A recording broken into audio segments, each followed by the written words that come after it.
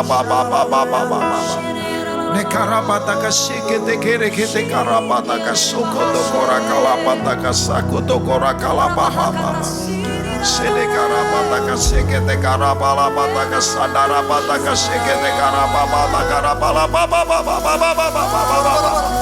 Sede karapala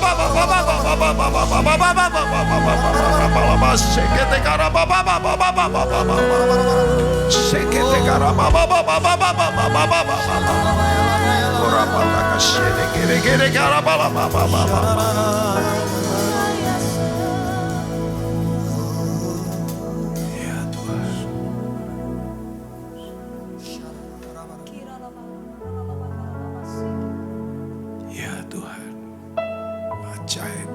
Nikmati dia Bapak Ibu. Yes. Nikmati dia. Di saat terbaik. Di saat terbaik. Fokus hidup kita hanya pada dia. Nikmati dia. Ajaib dia. Ora kapasyede karaba. Dekarabala baba. Biar yang tawar hati. Ya, Tuhan jamah kita hari ini.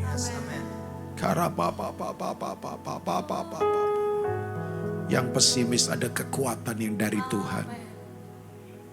Yang putus pengharapan, bahwa harapan kita tidak akan pernah berhenti. Harapan itu seperti tali yang menyambungkan kita pada masa depan. Tikwah bahasa Ibrani.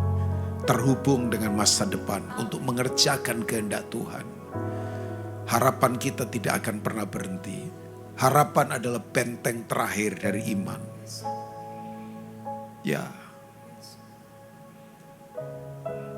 The last castle of our faith. Itulah hope, itulah harapan. Benteng terakhir dari iman kita. Dan harapan hanya ada pada Yesus. Di harapan kita. Harapan itu seperti sauh yang sangat kuat. Ora papa. Shekete karapa papa. Nakarapataka shekete karapa papa. Nikmati hadiratnya. Dia ada di tengah-tengah kita. Ini adalah worship night. Ya, saya percaya di sini tidak ada yang datang sebagai penonton. Semua kita menyembah Dia. Ora papa. Pribadi yang layak ditinggikan. He's the King of Kings. Dia raja segala raja yang ajaib.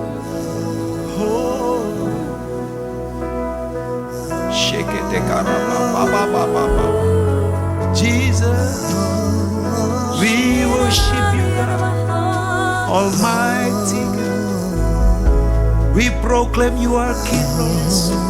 We proclaim you are King. Hallelujah. Yeah, yes, Jesus. It's you. It's you.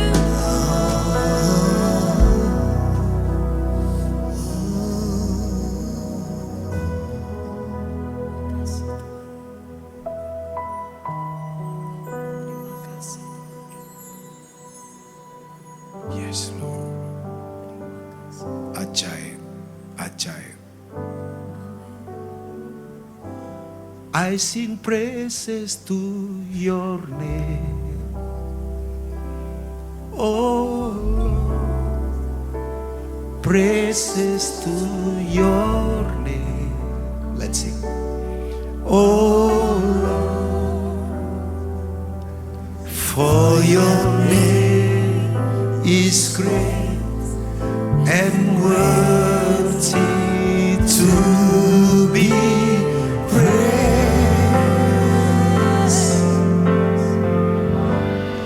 I sing praises to your name. Oh Lord, praises to your name. Oh Lord, for your name is great and worthy to be praised.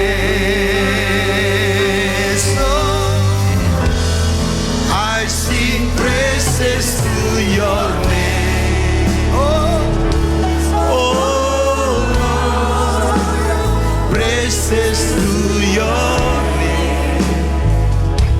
Oh Lord, for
Tinggikan namamu dari kekal sampai kekal.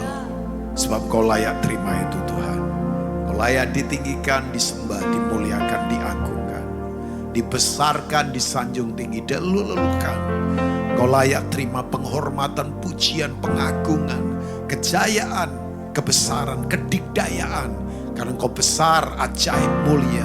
Sebab Tuhan baik, bahwasannya untuk selama-lamanya kasih setia Tuhan. Sebab Tuhan baik, bahwasannya untuk selama-lamanya kasih setia Tuhan. Sebab Tuhan itu baik, bahwasannya untuk selama-lamanya kasih setia Tuhan. Terima kasih Tuhan untuk waktu kami boleh mengambil rasa hormat menyembah-Mu. Engkau Tuhan yang luar biasa.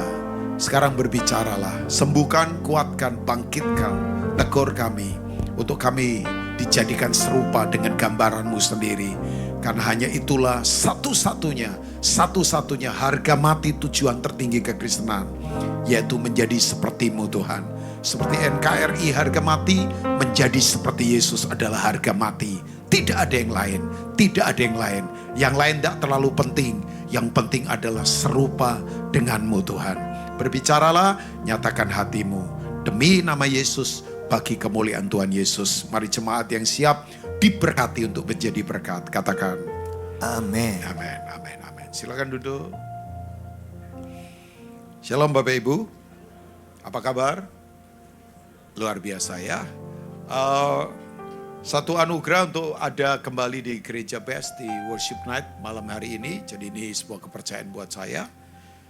Nggak tahu kenapa saya tadi sudah mempersiapkan sesuatu, tapi mendadak sontak Tuhan taruh di hati saya tentang Mazmur 24. Ya kalau saya berkata begini bukan ngalir nggak persiapan. Ya saya orang yang nggak berani khotbah kalau nggak punya persiapan. Makanya saya pastikan kalau Sabtu mau pelayanan saya nggak mau kemana-mana. Biasanya begitu ya, diajak makan atau apa, saya lebih memilih untuk tidak. Ya jadi ini adalah Mazmur 24. Coba kita lihat Mazmur ini. Ini adalah Mazmur Raja. Katakan Mazmur Raja Bapak Ibu. Sebab yang menulis adalah seorang raja. Nah orang dulu berpikir bahwa begini. Daud itu diperkenan karena cuma pinter nyanyi atau karena dia worshiper. Oke lah. Tapi ternyata perkenanan Tuhan pada Daud itu karena Daud adalah is the king. Dia seorang raja. Nah raja itu selalu yaitu paling dekat dengan pemerintah. Makanya saudara ini kan raja-raja sebetulnya. Dia adalah raja, kita ini para raja. Dia raja segala raja. Nah orang Kristen itu harus dalam hidup memerintah. Tujuannya memerintah adalah untuk mensejahterakan. Kesejahteraan kan. Makanya gereja sebetulnya jangan alergi dengan kata politik. Ya kan? Jangan. Sebab raja itu kan urusannya memerintah Bapak Ibu. Tapi pemerintahnya untuk kesejahteraan. Saya tidak ngomong yang lain ya. Makanya ini tidak akan mungkin bertabrakan dengan undang-undang dasar atau dasar negara, enggak. Karena raja ini itu sudah ada sebelum langit dan bumi diciptakan. Iya kan? Ya, jadi sudah ada. Raja ini sudah ada sebelum ada pemerintah Amerika, sebelum ada pemerintah Indonesia, sebelum ada pemerintah Filipina, sebelum pemerintah di Afrika, di Asia, sudah ada. Sebenarnya raja kekal kan. Nah, raja itu sangat dekat dengan pemerintah, ya kan? Nah, pemerintahnya itu apa? Kesejahteraan. Makanya Bapak Ibu tahu nggak? Ya, sebelum saya ke Mazmur 24, ini kan ada istilah trias politika, 3 fungsi. Ya, coba lihat. Yesaya 33, 22. Sebelum saya ke Mazmur Raja ini, waktu saya nggak terlalu panjang, saya berharap menerangkan sedikit. Ya, mundur 5-10 menit boleh ya, Pastor Henry ya, nggak apa-apa ya. Oke, nah Yesaya pasal 33 ayat 22, ini adalah trias politika. Yang Bapak Ibu belajar ilmu politik pemerintahan, ya ini. Ini trias politika.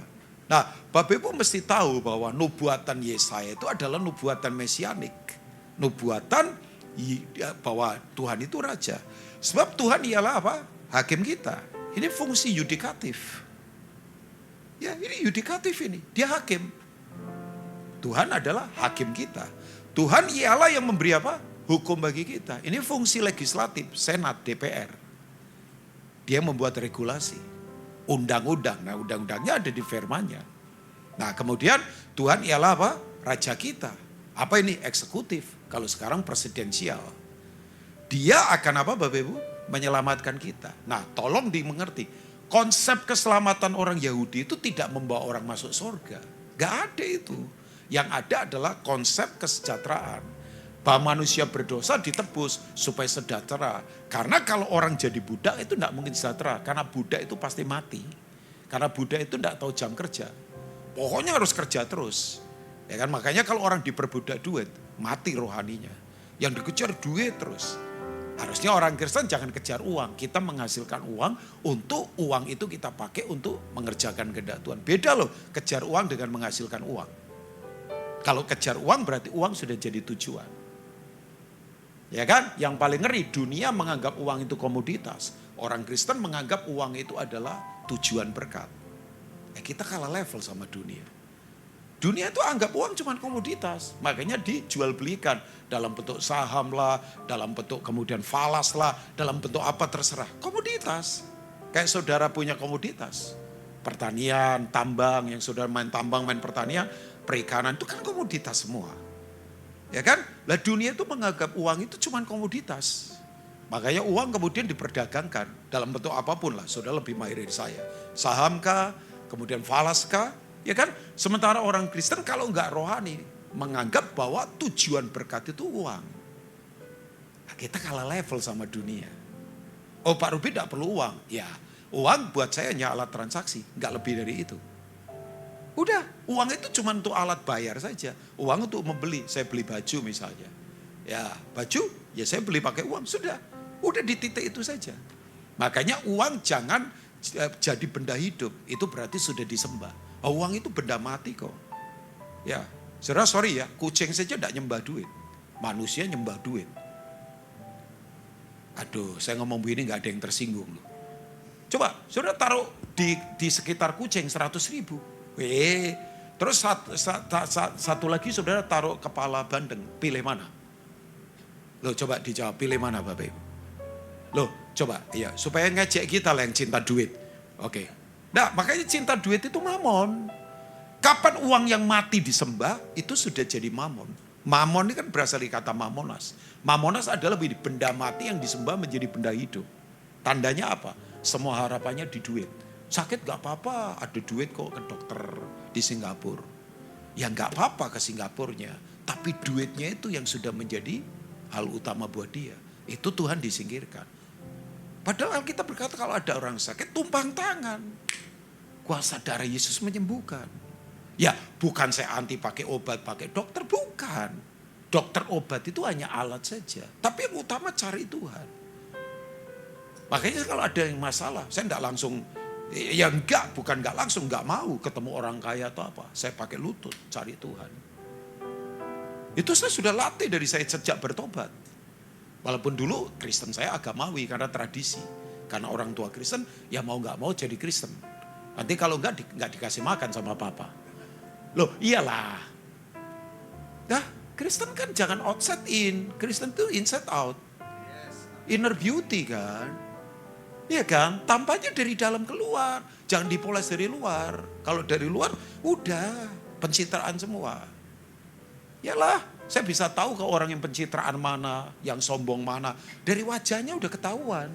Dari pola tingkah lakunya udah ketahuan. Yang genuine mana. Loh saya itu kan bisa membedakan roh lah Bapak Ibu. Bapak Ibu yang duduk ini. Yang terima saya dan tolak saya tahu. Dari cara duduk Bapak Ibu saya tahu. Yang cuek sama saya, gak peduli sama saya tahu lah. Loh itu gak perlu karunia kenabian. Sudah dari cara duduk saudara terima saya atau tidak saya tahu. Kalau Pak Hendri terima saya tapi ngamati saya. Kalau saya sesat bisa dilaporkan ke Pastor Franky kan. Ya kan? Iyalah. Loh kita kan bisa punya karunia membedakan roh lah. Saudara ketawa dibuat-buat dan ketawa genuine itu ketahuan. Udahlah, enggak usah membahas itu tuh kayak bahasa wajah gitu. Saya bukan intelijen loh Bapak Ibu, percayalah ya. Oke. Nah, oke. Jadi ini raja. Nah, keselamatan itu konsepnya kesejahteraan. Makanya itu trias politika. Itu kan 3 fungsi. Kalau di sekarang ini kan itu. Fungsi kehakiman, fungsi senat DPR, pembuat undang-undang, fungsi raja presiden. Itu semua Tuhan. Dia menyelamatkan kita. Tujuannya kesejahteraan. Makanya politik tanpa kesejahteraan itu politik kekuasaan. pasti money politik, pasti korup. Kalau kesejahteraan enggak, mensejahterakan. Makanya betul, tidak perlu jadi penguasa untuk berkuasa. Saudara mensejahterakan orang, saudara pasti berkuasa. Tidak perlu menjadi penguasa untuk berkuasa. Seperti orang Indonesia asli bukan karena lahir di Indonesia, tapi karena Indonesia lahir di hatinya. Loh, lahir di Indonesia tapi maaf ya, nyolong dari Indonesia nggak buat apa-apa. Indonesia rusak ditinggal.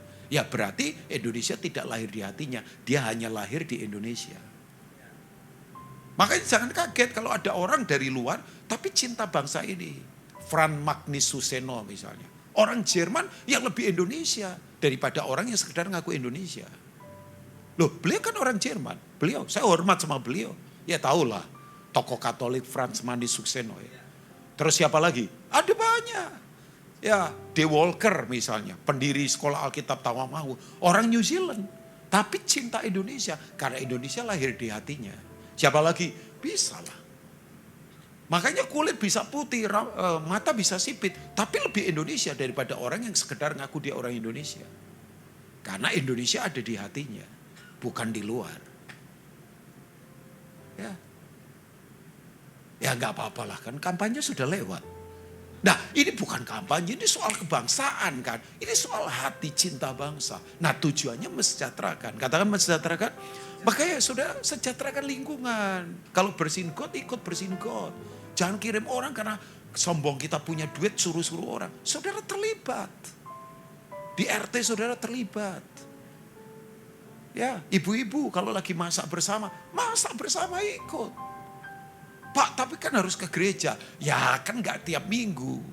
Bolehlah sekali-kali absen di gereja, bolehlah. Kan gak tiap minggu. Mending di kampung ingat Tuhan daripada di gereja ingat kampung.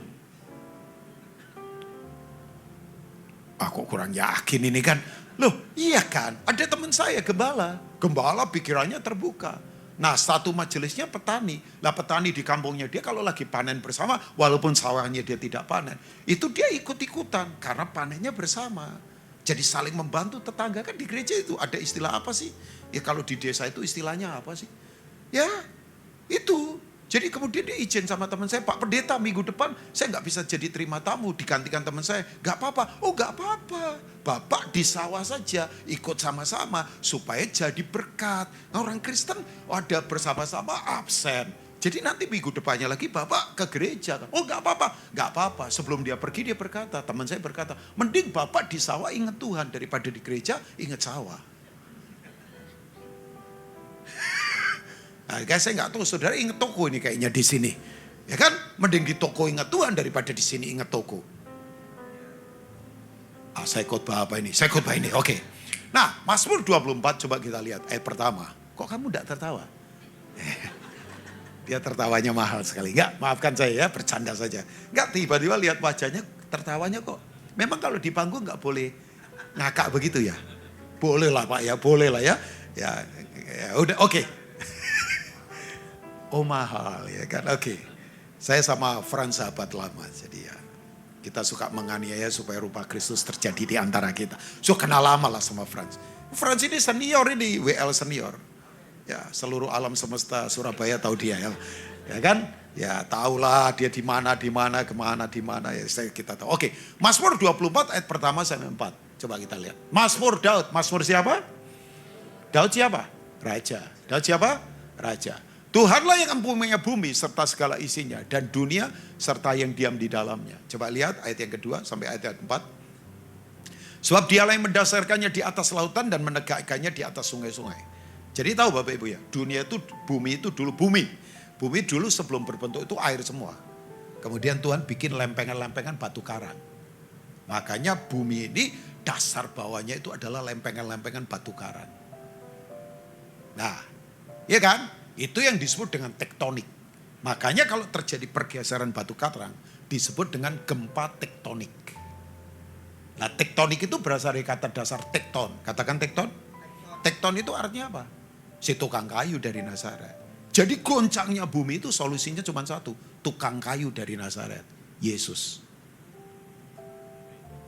Enggak semangat denger ini. Loh, bumi itu kan tadinya lah air semua. Dibuat sama Tuhan dari lempengan-lempengan batu karang. Makanya kalau bergeser itu yang disebut dengan gempa tektonik. Nah, tektonik berasal dari kata dasar tekton. Tekton itu artinya tukang kayu dari Nazaret. Bukan dari Solo loh. Ya dari Solo juga lah yang sekarang jadi presiden Indonesia. Tapi memang kan itu. Coba. Saudara enak ya, dengar ini saya yang belajar. Oke, ayat yang ketiga ya, pembicara harus belajar lah. Ayat yang ketiga. Coba kita lihat. Siapakah yang boleh naik ke atas gunung Tuhan? Siapakah yang boleh berdiri di tempatnya yang kudus? Saya nanti terangkan, gunung itu otoritas. Ya. Kemudian dijawab oleh raja ini. Coba kita lihat ayat 4. Orang yang bersih tangannya murni hatinya, yang tidak menyerahkan dirinya kepada penipuan dan yang tidak bersumpah palsu, satu ayat lagi ayat 5. Dialah yang akan menerima berkat dari Tuhan, ya, dan keadilan dari Allah yang menyelamatkan dia. Istilah berkat dan keadilan ini istilah raja. Sebab kata berkat berasal dari barak. Barak. Saudara kalau dengar barak pasti ingatnya Barack Obama. Tapi barak itu berkat, itu kan salah satu bahasa pujian. Selain syamah, tehillah, ya, dan yang lainnya. Nah, istilah keadilan itu berasal dari kata Ibrani namanya sedek. Sedek itu apa? Sedek itu ini, apa yang harus terjadi pada saya, itu harus terlebih dahulu terjadi pada orang lain. Itu keadilan. Jadi kalau saya ingin sukses, saya mau orang lain harus sukses dulu sebelum saya. Tanpa itu nggak ada keadilan. Kalau tidak ada keadilan, gapnya tinggi. Kalau gapnya tinggi, kerusuhan sangat rentan. Hati-hati loh, kota kalau gapnya terlalu tinggi, itu rentan kerusuhan kalau ada api menyulut. Tersulutnya lewat apa saja. Makanya saudara harus sejahterakan kota. Yeremia 29 ayat yang ke-7. Usahakanlah kesejahteraan kota di mana kamu aku buang. Dan berdoalah untuk kota itu. Kalau doa saja cukup, kenapa kok kata usahakanlah kesejahteraan kota di tempat pertama? Sementara banyak orang Kristen sukanya bersembunyi di balik doa, tapi tidak bikin usaha apa-apa. Sorry ya, agamawi. Capek Kristen begitu. Sorry ya, nggak semua doa itu rohani. Kalau orang bersembunyi di balik doa, tapi setelah itu nggak bikin apa-apa. Itu Kristen pasif semua. Maafkan saya ya, kadang-kala full timer doa kalau nggak hati-hati. Maafkan saya, itu jadi orang-orang yang hanya nganggur sebetulnya. Tapi packagingnya pakai rohani. Sorry saya ya, saya pendeta. Makanya kalau saya cuman ngomong saya jadi mimbar. Dan saya tidak buat sesuatu yang nyata di kehidupan. Saya pengangguran rohani yang bersembunyi di balik jubah rohani. Ini ngomong untuk saya. Ya maafkan jangan ada yang tersinggung. Ini untuk saya, Frans. Ya dong. Iyalah. Oke, saya tidak mau kemana-mana. Ya, I can go on and on. Tapi saya tidak mau kemana-mana. Oke. Prinsip yang pertama, coba kita lihat. Nah ini dia. Bapak Ibu mesti ngerti. Bahwa bumi itu milik Tuhan. Bumi itu tempat. Bumi itu apa Bapak Ibu? Tempat. Bumi. Ada tanah, ada tumbuhan, ada yang lainnya. Nah, tapi bumi milik Tuhan itu harus berkembang. Memakai sistem. Nah, sistem itu namanya dunia. Jadi bumi dan dunia itu beda. Bumi itu tempat, dunia sistemnya. Jangan bingung ya. Apa itu sistem? Sistem itu adalah keterpaduan strategis untuk kemajuan ke depan. Atau sistem itu juga adalah keterpaduan strategis di mana yang rohani, yang tidak kelihatan bisa dimanifestasikan pada hidup yang kelihatan. Ya kan? BES ini sebuah tempat atau organisasi, gereja. Tapi untuk menjalankannya harus punya sistem. Sistem pastoral, sistem kemudian baptisan, sistem konseling, sistem termasuk sistem apa itu? Administrasi ya. Ya kan? Pembicara datang kayak saya diurus. Oh Bapak tinggal di mana? Bapak nanti apa gitu, udah itu kan sistem. Sistem itu pengaturan. Jadi BES nggak mungkin bisa berkembang kalau nggak ada sistemnya. Nah, nggak apa-apa. Nah bumi ini harus berkembang. Diolah oleh sistem namanya sistem dunia. Nah waktu itu sistem itu dikuasai oleh Adam dan Hawa. Tapi waktu mereka jatuh, sistem itu kemudian sekarang diambil alih oleh setan. Makanya ya kita tahu Yesus sudah selesaikan semua. Tapi memang sistem dunia ini masih dipegang oleh kekuatan gelap. Nah makanya orang-orang yang kenal Tuhan, kita ini beda sistem. Makanya Yesus berkata kamu ada di sini, tapi kamu jangan duniawi. Sebab sistem dunia itu beda dengan sistem kerajaan Allah. Ya, jadi kalau di dunia ini sistemnya jahat, sistem kita lain. Sistem kita adalah sistem kekudusan. Kalau dunia curang, sistem kita adalah sistem kejujuran. Kalau dunia kemudian bercerai, sistem kita adalah sistem bersatu. Beda sistem kita. Ya, makanya kalau Bapak Ibu tidak ada dalam sistemnya Tuhan, Bapak Ibu akan tertelan di luar sana. Nah, saya bilang begini, gak usah takut. Kalau memang Bapak Ibu punya calling di politik, masuk saja. Tapi kita harus tetapkan, kita punya sistem yang berbeda. Ya, kita akan menghadapi sistem dunia yang sudah jatuh. Ya, jadi makanya jangan kaget. Kenapa bisnismen begitu keluar dari gereja tertelan di sana, tertelan duit, tertelan curang, karena tidak ada dalam sistemnya Tuhan. Dia tertelan sistem dunia. Apa Rubin pendeta nggak ngalami peperangan sistem? Siapa bilang ngalami juga? Wong saya manusia juga kan. Saya tinggal di dunia yang sudah jatuh. Saya bisa kemudian disogok. Saya bisa kemudian digoda seks lah, digoda apa saja oleh sistem dunia. Tapi kan waktu kita ada dalam kerajaan yang punya sistem yang kuat. Kan kerajaan Allah adalah kerajaan yang tidak tergoncangkan. Yang setuju katakan amin. Ya, makanya kita akan kuat karena sistem kita ada di dalam. Ya, kenapa saya harus katakan ini buat Bapak Ibu semua? Karena begini Bapak Ibu. Kalau kita tidak dikuasai oleh sistem kerajaan Allah, kita tidak akan kuat. Sekali lagi, bumi ini tempat. Bumi ini milik Tuhan. Tapi bumi ini berkembang harus memakai sistem. Nah, sistemnya dunia itu yang disebut dengan kosmos. Sayangnya Adam dan Hawa menyerah pada sistem setan. Oke, sistem setan apa? 1 Yohanes 2 ayat yang ke-15. Coba kita lihat. Janganlah kamu mengasihi dunia dan apa yang di dalamnya. Ini kita jangan tabrakan dengan Yohanes 3 ayat 16. Karena begitu besar kasih Allah akan dunia ini lain. Itu konteks misi. Kalau ini adalah sistem. Kamu tidak boleh mengasihi dunia, sistemnya ini. Dan apa yang ada di dalamnya. Jikalau orang mengasihi apa? Dunia. Ini bukan ayat misi loh. Kalau John chapter 3 itu Yohanes 3 ayat 16. Karena begitu besar kasih Allah akan dunia. Itu ayat misi. Supaya orang tidak ada yang binasa, semua selamat. Maka kasih akan Bapa tidak ada dalam orang itu. Nah, kasih itu sistemnya Tuhan. Kasih itu apa Bapak Ibu? Sistemnya Tuhan. Dalam kasih misalnya ada apa? Panjang sabar. Tahu panjang sabar? Panjang sabar itu pakai bahasa Yunani namanya makrotumia. Makro itu umum, tumos itu adalah begini, temperamen. Jadi begini, makrotumia, panjang sabar itu adalah begini. Butuh waktu yang panjang banget untuk kemarahan jadi meledak. Karena penuh pertimbangan. Makanya Amsal 16 ayat 32 berkata, orang sabar melebihi pahlawan. Orang yang menguasai dirinya melebihi orang yang merebut kota. Siapa yang merebut kota? Wali kota. Loh, iya kan, yang menang pilkada kota kan wali kota. Jadi wali kota saja kalah sama orang yang panjang sabar. Coba. Itu sistem itu, ya kan? Kasih itu sabar, kasih itu murah hati, kasih itu tidak cemburu, kasih itu murah hati, kasih itu tidak pernah pelit. Pelit itu sistem dunia. Ya, nah dunia ini sistemnya ini. Oke, saya lanjut lagi ya. Saya sekedar memberitahu buat Bapak Ibu. Ayat yang ke berapa tadi? 15 ya, 16 setelah ini. Sebab semua yang ada di dalam dunia, yaitu keinginan daging, keinginan mata, serta keangkuhan hidup, bukanlah berasal dari Bapa, melainkan dari mana? Dunia. Jadi dunia punya sistem 3. Yaitu apa? Keinginan daging, keinginan mata, keangkuhan hidup. Saya kalau lihat orang sombong, ya sudah. Oh di gereja banyak orang sombong Pak. Termasuk sombong rohani. Cirinya orang sombong rohani apa? Tidak mau dengerin yang lain. Merasa diri paling hebat. Hati-hati dengan roh seperti itu. Karena kecenderungan orang yang eksklusif pasti jadi bidak. Repeat again ya, hati-hati. Gereja yang cenderungnya eksklusif bisa jadi bidak. Dan biasanya dia kultuskan pemimpinnya. Hati-hati, jangan kultuskan orang, kultuskan Tuhan. Halo? Pak, saya 40 tahun pelayanan. Saya mengikuti movement apa saja. Dan saya paling takut dengan itu. Oh iya, gak tahu ya, saya agak tegas malam ini khotbah walaupun di doa malam, worship night. Karena ini penting Bapak Ibu. Ini kita berhadapan dengan sistem. Sudah keluar dari tempat ini sistem. Sistem keangkuhan hidup, keinginan mata, keinginan daging. Makanya kita ini sekarang didorong terus untuk konsumerisme, kenapa? Karena memang.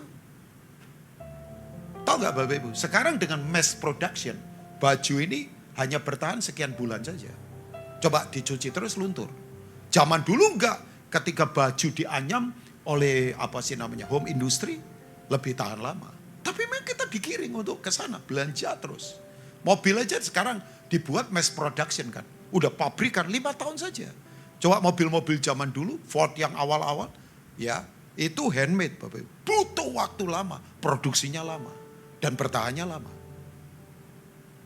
Ya, karena kita ini memang ada di sistem itu. Orang digoda mata, orang digoda keinginan. Nah ini yang disebut dengan penyembahan berhala. Berhala itu apa? Berhala itu begini, sistem nilai di cara berpikir, di mana sesuatu sudah melebihi Tuhan. Itu berhala. Jadi berhala itu hati-hati, kita jangan berkata, wah biasa, enggak. Di mana ada penyembahan berhala, selalu ada 3 ciri. Secara singkat, nanti mungkin di hari Minggu saya akan detailkan. Ada 3 ciri. Yang pertama selalu banyak orang gila. Pokoknya di mana banyak penyembahan berhala, di situ banyak orang gila. Kalau saya ngomong gila, gak cuma orang telanjang di luar loh Bapak Ibu. Antara perkataan hati dan ucapan beda. Sorry itu saya, itu tanda orang sakit jiwa. Gila itu. Karena orang menyembah berhala. Tapi yang berikutnya kemiskinan. Saya tidak akan breakdown, apa itu miskin? Miskin bukan soal gak ada uang, tapi soal mental. Tapi yang berikutnya, selalu di mana ada penyembahan berhala, selalu ada percabulan. Sudahlah, sorry ya pria, di sini saya berharap enggak. Kalau duitnya banyak, enggak kenal Tuhan larinya kemana? Ya tempat-tempat begituan. Sudah, loh itu ngeri loh. Makanya berapa banyak pria yang potensi uangnya dirampok di tempat begituan. Enggak untuk terlibat misi. Hati-hati loh, hati-hati ya. Nanti bertanggung jawab semua di hadapan Tuhan. Ditata kasih karunia Tuhan. Saya takutnya luar biasa. Waktu enggak lama Bapak Ibu. Mau panjang kapan? Sorry ya, sekarang orang usia mencapai 70 tahun, itu mujizat. Polusi Pak, MGO Pak. Wong Bapak Ibu sekarang ya, kalau punya cucu atau anak enggak autis saja bersyukur.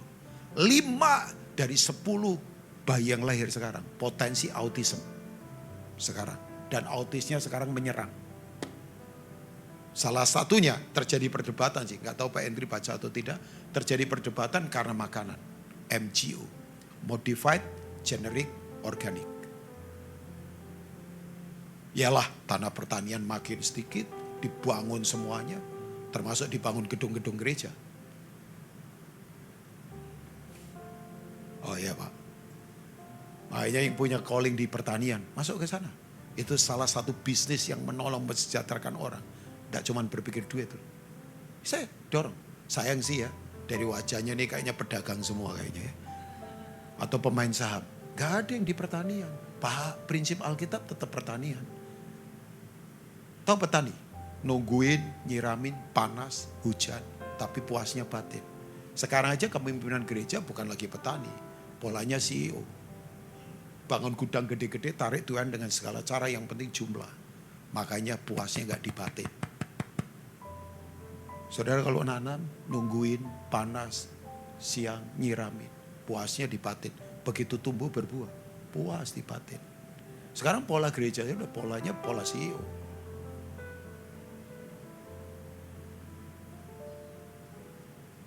Ya.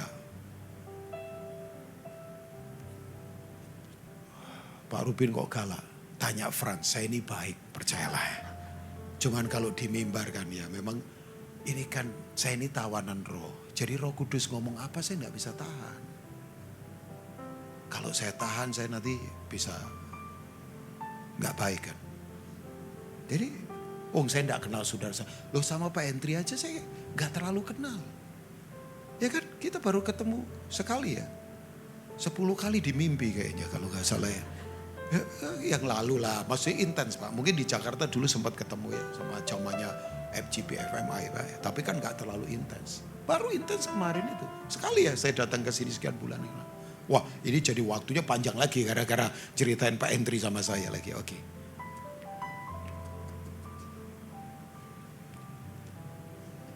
Ya, dia adalah raja yang berdaulat. Yang mau katakan amin? Makanya sudah gak usah takut. Kita punya raja. Makanya Alkitab itu bukan buku agama. Alkitab ini buku kerajaan. Ya, saya paling ngeri dengan roh agama yang ada dalam diri saya. Ini gak ngomong agama yang ada loh. Bukan. Kita gak ribut mau diadu domba dengan begitu. Enggak. Ini roh agama yang ada pada kita. Roh agama apa? Munafik. Kelihatannya rohani tapi hatinya duit melulu. Adanya sombong melulu. Kekuasaan melulu. Licik melulu. Nah, itu yang di dalam ini. Yang di dalam saya ini. Ya, ini buku kerajaan. Ini buku raja. Dia sudah ada sebelum ada pemerintahan bumi ini. Dia raja. Makanya kenapa menyembah kita beda. Ya, nah begini. Kalau kita tahu ini, bahwa Tuhan berdaulat. Makanya Tuhan berkata, siapa yang boleh datang ke gunungku yang kudus? Gunung itu bicara otoritas. Kan itu ada di tempat tinggi Bapak Ibu. Ya, banyak peristiwa gunung, saya tidak usah jelaskan satu persatu. Misalnya Gunung Sinai, gunung apa? Covenant, perjanjian. Dasatita, Dekalog itu ada di Gunung Sinai. Di mana perjanjian, tahu perjanjiannya? Agreement dari dua belah pihak, di mana masing-masing pihak harus melakukan bagiannya. Tuhan kalau melakukan bagiannya selalu yang terbaik. Amin. Tapi kita harus punya bagian kita. Bagian kita apa? Beribadah padanya dengan takut dan hormat. Makanya saya kalau baca Alkitab selalu pikiran saya pikiran covenant, perjanjian. Pernikahan itu covenant. Makanya jangan main-main dengan pernikahan. Saya yakin gereja ini kalau konseling pernikahan pasti ketat. Kalau pemberkatan gak usah lama-lama lah. Pemberkatan tuh celebration keluarga. 45 menit saja selesai. Ngapain pendeta bikin pemberkatan sampai berjam-jam. Ya ampun. Kemudian kita bikin drama-drama Korea lagi. Gak perlu. Udah, yang penting lamanya di konseling pernikahan. Saya paling ketat soal itu. Kan ini soal covenant. Supaya ini menggambarkan tentang hubungan Kristus dengan jemaat. Efesus 5 berkata begitu kan. Ya, nah gunung apa lagi? Misalnya Gunung Muria. Gunung Muria gunung apa? Gunung penyembahan. Penyembahan apa Pak? Disitulah untuk pertama kali pewahyuan tentang salib terjadi. Bapak Ibu tahu Natal dari mana? Saya tahu Natal dari mana? Dari sejarah.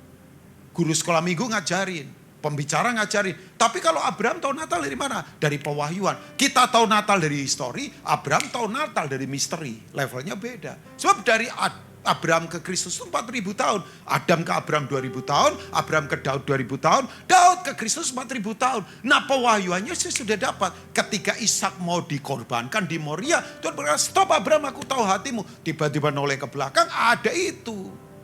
Domba yang tanduknya tersangkut belukar. Kalau domba itu punya tanduk, berarti raja domba. Siapa yang menyediakan? Tuhan. Dari situ muncul kata Jehovah Jireh. Yes, atau God is our provider. Dia penyedia kita. Nah itu gambaran apa? Penebusan 4.000 tahun kemudian. Abraham sudah tahu gambaran penebusan 4.000 tahun sebelum terjadi. Sementara kita tahu penebusan dari histori. Yang gak apa-apa juga. Sama-sama pewahyuan. Tapi itu. Nah itu di Gunung Moria. Gunung apa lagi misalnya? Gunung konfigurasi. Dalam anugerah Tuhan mungkin saya 14 kali ada di sana. Karena bawa grup. Saudara yang pernah ke sana ya. Itu ketika Yesus mengajak inner circle-nya dia ada 3. John, Jakobus, dan kemudian Peter. Waktu dia ada di gunung konfigurasi. Tiba-tiba pakaiannya berubah dengan kemuliaan luar biasa. Menyatakan dirinya. Sampai 3-tiganya tersungkur semua itu. Kayak orang mau mati. Ya kayak orang mati. Lihat kemuliaan. Nah Yesus lagi meeting sama 2 yang mewakili pelayanan kenabian namanya Elia. Satu lagi adalah apostel namanya Musa. Dia sedang bicara tentang penyalipan. Yang akan dia bawa untuk kemudian menebus dosa dunia. Itu gunung kemuliaan. Nah gunung itu selalu bicara otoritas. Gunung bicara promosi. Tapi kemudian Daud berkata, siapa yang bisa naik ke sana? Ini otoritas. Saya akan lanjutkan di Mazmur 24 ayat yang keempat. Udah kita selesai. Dia tanya siapa yang bisa naik ke gunung Tuhan. Siapa yang bisa berdiri. Enggak cuma naik tapi berdiri. Ya berdiri itu artinya begini. Di hadapan Tuhan. Dia punya posisi yang kuat. Kemudian ayat yang keempat. Nah ini. Orang yang apa Bapak Ibu? Bersih tangannya. Dan apa? Murni hatinya. Kenapa kok tangan dulu? Karena tangan bicara pekerjaan. Jadi pekerjaan Bapak Ibu itu penting. Para pria dengarkan saya, pekerjaan itu penyembahan kita. Makanya jangan bekerja dengan cara licik. Jangan bekerja dengan menghancurkan orang. Tahu Bapak Ibu, bekerja itu adalah Levitical service unto God. Itu bahasa aslinya ada di Kejadian 2 ayat 15. Itu fungsi keimamatan pria sebelum ada kemah suci. Itu ide awalnya bekerja. Kemah suci liturgi itu kan muncul di konsepnya Musa setelah kejatuhan manusia. Tapi Levitical service unto God, keimamatan orang percaya pertama itu ada di Kejadian 2 ayat 15. Tuhan menempatkan manusia di Taman Eden untuk mengolah, bekerja, dan menghasilkan yang terbaik. Makanya saya ingatkan buat Bapak Ibu semua, yang bisa ada di gunung Tuhan, orang yang tangannya bersih. Kenapa kok Salomo yang bisa membangun first temple bait Allah? Kok enggak Daud? Padahal yang hebat Daud, karena tangan Daud penuh darah. Daud itu membunuh banyak orang. Tangannya berdarah. Salomo enggak. Loh iyalah. Salomo enggak membunuh orang. Yang membunuh orang itu bapaknya Daud. Memang dia raja yang hebat. Dia raja yang sangat terkenal di Israel. Tapi tangannya terlalu banyak darah. Makanya Tuhan berkata, kamu tidak akan bangun baitku Daud. Yang membangun nanti anakmu Salomo. Sebab tanganmu penuh darah. Jadi maaf ya, tegas ya. Kalau orang tangan penuh darah, ya susah memang. Makanya jalan satu-satunya bertobat di salib Tuhan. Tapi kemudian Alkitab berkata, orang yang murni hatinya. Katakan murni hati. Saya tahu cari orang yang hatinya murni sekarang langka ya. Ya, saya berharap best enggak, tapi begini. Saya lihat ya, saya ini kan bodoh-bodoh begini pengamat Bapak Ibu. Ya, saya di sini pun mengamati saudara loh.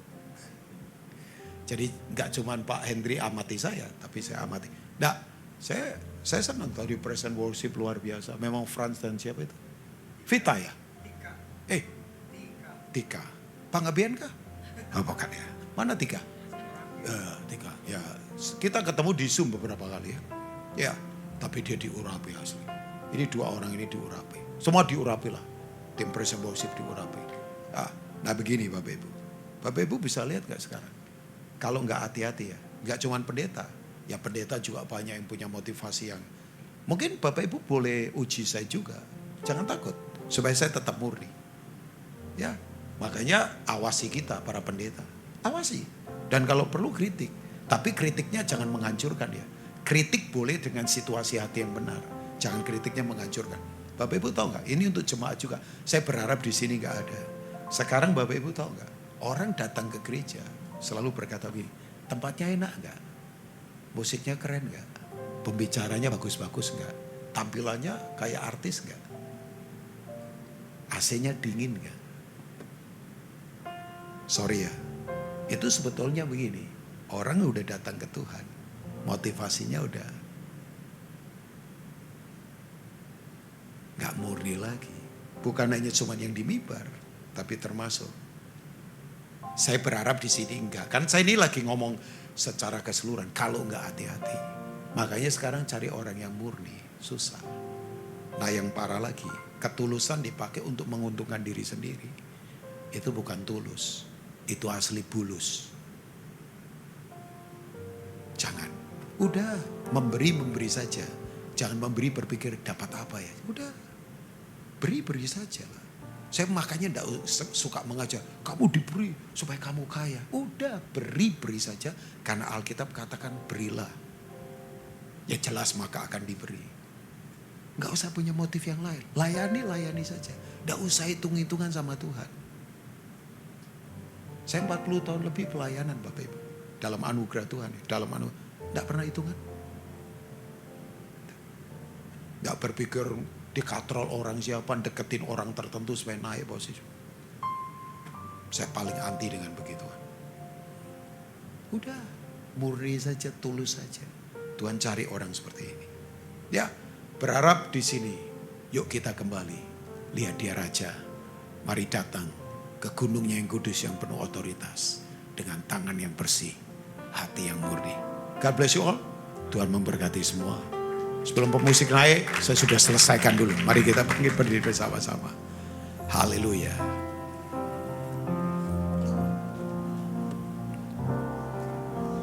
Yes Lord. Pandang dia Bapak Ibu. Mari boleh angkat tangan. Saya ingin berdoa buat Bapak Ibu. Dia raja segala raja, dia berdaulat. Dia ciptakan bumi dan segala isinya, dan dunia yang serta semua yang ada di dalamnya. Sayang manusia lebih menuruti sistem yang lain. Tapi puji Tuhan, haleluya, Yesus sudah tebus kita. Kita dikembalikan pada sistem yang seperti dia mau, kerajaan Allah. Hamba berdoa Tuhan untuk umatmu yang ada di worship night di gereja best di tempat ini. Apa yang kau sudah sampaikan, biar ini menjadi suara hatimu. Hari ini kami datang menghadap Engkau dengan hati yang terbuka. Kami tahu bahwa persediaan raja kerajaan Allah tidak terbatas. Sumber kami tidak terbatas. Semua boleh goncang, kerajaan Allah tidak akan tergoncangkan. Semua boleh habis, kerajaan Allah tidak ada kata habis. Semua boleh buntu sistem dunia, tapi kerajaan Allah jalannya tidak ada kata buntu. Tidak ada kata tidak ada jalan keluar. Pasti ada jalan keluar, karena raja kami adalah jalan. Tapi raja kami adalah pembuat jalan yang penuh keajaiban. Terima kasih Tuhan, hari ini yang lemah dikuatkan. Hari ini yang dahaga dipuaskan. Hari ini yang kecewa, Tuhan balut kami dengan pengharapan yang kuat. Berkati umat-Mu, biar kami keluar dari tempat ini menjadi orang yang sadar. Kami punya raja segala raja. Tindakan kami tidak mau sembarangan. Kami punya karakter kerajaan. Kami punya mental kerajaan. Kami punya pekerjaan dengan cara kerajaan. Kami punya semua mentalitas yang berbeda dari dunia ini. Berkati setiap kami. Berkati setiap kami. Terima kasih Bapa. Terima kasih. Saya serahkan. Kami tidak lupa memberkati berdoa untuk gereja yang ada di seluruh dunia. Bagi para hamba Tuhan sampai kepada semua jemaatnya. Kiranya Tuhan memberkati mereka semua supaya mereka menjadi berkat dan berdampak. Demikian juga untuk gereja di mana kami Engkau percayakan untuk mengembalakannya, yaitu gereja Blessing in the Spirit. Mari dekapkan kedua tangan di dada untuk menerima berkat itu pasti. Oleh karena itu firman Tuhan katakan, jagalah hatimu dengan segala kewaspadaan, karena dari situlah terpancar kehidupan. Jadilah berkat dan terimalah berkat, rahmat, anugerah dari Allah Bapa di surga. Di dalam Putra Tunggalnya Yesus Kristus yang telah mati bagi dosa-dosa kita. Dan Dia bangkit pada hari ketiga sehingga kita sembah Tuhan Allah yang hidup. Iman kita bukan kepada Tuhan yang mati. Dan Dia akan datang kedua kalinya menyebut gereja dan umatnya yang berjaga-jaga, kudus, dewasa, bijaksana, serta menghakimi dunia. Dan di dalam persekutuan dengan Roh-Nya yang kudus, yang menghibur, menguatkan, menginsafkan, dan terus membuat hati kita berkobar-kobar di dalam kasih semula, kekudusan, kebenaran, dan menjadi saksi Kristus dari sekarang sampai selama-lamanya. Oh, praise the name of the Lord our God. Oh, praise His name. Mari angkat tangan. Forevermore, for endless days, we will sing your praise. Oh Lord, oh Lord our God. Oh, praise the name. Oh, praise the name of the Lord our God. Oh, praise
Terpujilah namamu, datanglah kerajaanmu, jadilah kehendak-mu di bumi seperti di surga. Berikanlah kami pada hari ini makanan kami yang secukupnya, dan ampunilah kami akan kesalahan kami, seperti kami juga mengampuni orang yang bersalah kepada kami. Dan janganlah membawa kami ke dalam pencobaan, tetapi lepaskanlah kami daripada yang jahat. Karena Engkaulah yang mempunyai kerajaan dan kuasa dan kemuliaan sampai selama-lamanya. Yang percaya katakan